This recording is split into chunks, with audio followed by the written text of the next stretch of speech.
प्रिय मित्रों, मैं ब्रह्मा जी भक्त पटना हाईकोर्ट अधिवक्ता आप सभी लोगों के लिए डे बाई डे नए कानून पे विशेष वीडियो लेके आते रहता हूं। आज यह वीडियो जो है के पाठक के द्वारा बिहार के विश्वविद्यालयों के वीसी रजिस्ट्रारों और परीक्षा नियंत्रक पर एफआईआर की गई है। तो आप जय हो ब्रह्मा जी चैनल पे आएँ और इसके विषय में जानें कि के पाठक द्वारा क्यों एफआईआर किया गया है। तो आप जय हो ब्रह्मा जी चैनल पे हमेशा बने रहें।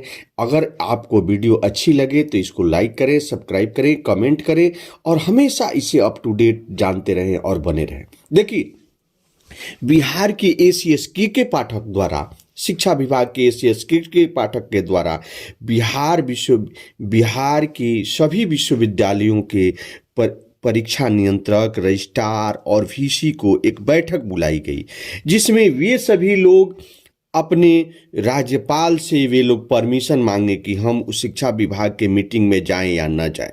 लेकिन राज्यपाल के द्वारा कहा गया कि उनकी आप मीटिंग में नहीं जाएं, उनकी ऑर्डर को आपको मानने की कोई ज़रूरत नहीं है।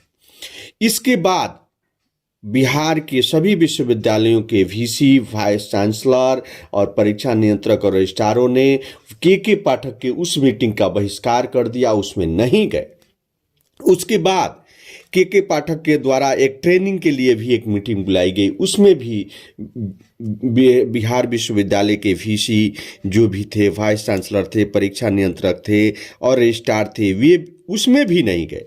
उसके बाद के पाठक के द्वारा ये कहा गया कि आपने हमारे बातों की अवहेलना की है, तो इस पे उन्होंने कई तरह की आदेश निकाले और कहा कि यह वार्निंग दी गई कि विश्वविद्यालय अधिनियम की धारा 4 के कंडिका 2 और 30 में स्पष्ट है कि परीक्षा समय से कराना आपका महत्वपूर्ण उत्तरदायित्व है।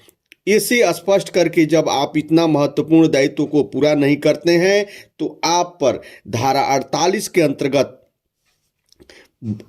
अंतर्गत कोई आपको बजट प्रदान नहीं किया गया, उनके वेतन को भी रोक दिया गया, उनके वाइस चांसलर और उनके बजट को भी रोक दिया गया। और इसके तहत आईपीसी की धारा 174, 175, 176, 179, 186 के तहत आपके विरुद्ध कानूनी कार्रवाई करने की प्रारंभ की जाएगी।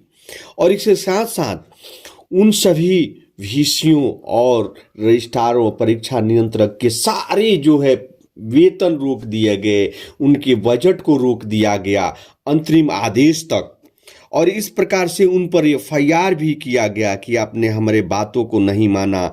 और लेकिन वे असमंजस में हैं कि हम गवर्नर की बात को माने कि के पाठक की बातों को माने। लेकिन जो यह एफआईआर होता है उसमें स्पष्ट है कि यह जो है वीसी जो है वह गवर्नर के प्रति उत्तरदायित्व होते हैं। गवर्नर की उनकी सारी जो कार्य होता है वह गवर्नर से कंसल्ट होकर ही होता है, गवर्नर की सहमति से भी होता है। वह एटॉमी बॉडी होता है।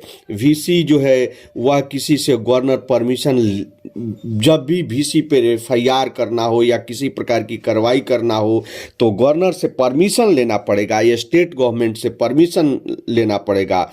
ऐसा नहीं है कि आप उन पे कोई भी कार्रवाई कर दें। ऐसा शिक्षा विभाग के द्वारा ऐसा नहीं कि वीसी हैं तो आप उनको डीओ बना दें, ऐसा शिक्षा विभाग के द्वारा नहीं किया जाएगा। ये एब्सोल्यूट जो पावर इनके अंतर्गत के पाठक के अंतर्गत आता है, तो वे चाहते हैं कि हम कुछ भी कर सकते हैं। ऐसा नहीं हो सकता है। वह जो है वीसी है, रजिस्ट्रार हैं, परीक्षा नियंत्रक हैं, उनसे परीक्षा में अगर देरी हो रही है तो आप एक मीटिंग बुलाकर, गवर्नर की सहमति से मीटिंग बुलाकर आप कह सकते हैं कि बिहार के सभी विश्वविद्यालयों में परीक्षा विलंब से हो रही है, इसको सुचारू रूप से किया जाए। तो वे सभी इसके लिए वह कोऑपरेशन करते, आपका सहयोग करते, आप सहयोग करके उनका सहयोग ले करके आप इसको निदान पा सकते हैं। लेकिन आप अपने पावर दिखाकर वीसी को और परीक्षा नियंत्रक को, रजिस्ट्रार को और आप नहीं कर सकते हैं।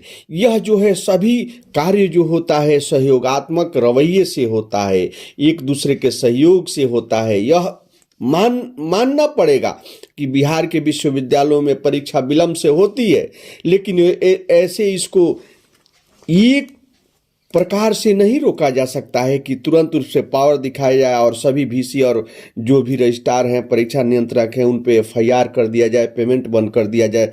ऐसे नहीं हो सकता है।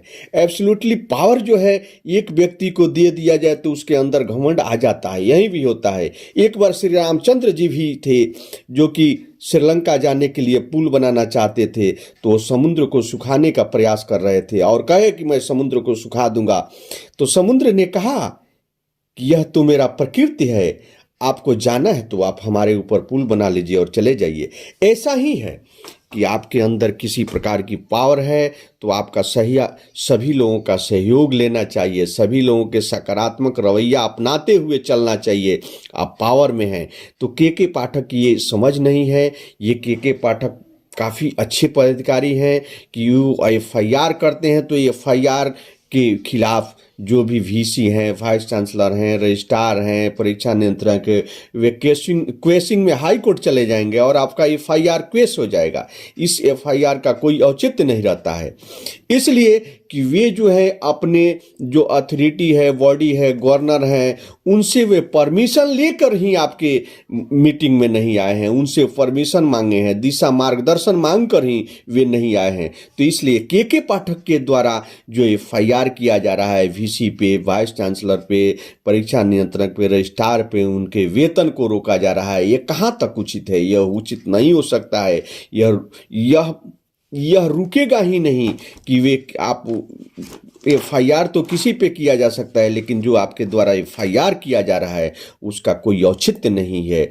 वह एफआईआर तो पुलिस के द्वारा कर दिया जाता है, लेकिन उस पर संज्ञान नहीं लिया जा सकता है। जिन जिन धाराओं में एफआईआर हुआ है उन धाराओं के अगेंस्ट वे लोग हाई कोर्ट जाएंगे, आपका एफआईआर केस हो जाएगा और आप पर एफआईआर हो सकता है, आप पे कार्रवाई की जा सकती है। तो अब आने वाले समय में बताया गया देखना है कि वह जो है गवर्नर के द्वारा अपने जो है अंग हैं, वीसी हैं, वाइस चांसलर हैं, परीक्षा नियंत्रक हैं, रजिस्ट्रार हैं, उनके वेतन को रोका गया है, उन पे एफआईआर किया गया है। तो गवर्नर द्वारा क्या कार्रवाई की जाती है यह आने वाला समय में बताएगा, लेकिन के पाठक पर कार्रवाई गवर्नर के द्वारा होना निश्चित है। तो आप जय हो ब्रह्मा जी चैनल पे आएँ और जानें कि यह क्या माजरा है, और हमेशा आप शिक्षा विभाग से संबंधित, कानून से संबंधित नए नए वीडियो पाते रहेंगे। तो मैं अपने हृदय से आप सभी को धन्यवाद देता हूं कि आप जहां भी रहें सूरज और चांद की तरह चमकते रहें। जय हिंद, जय भारत।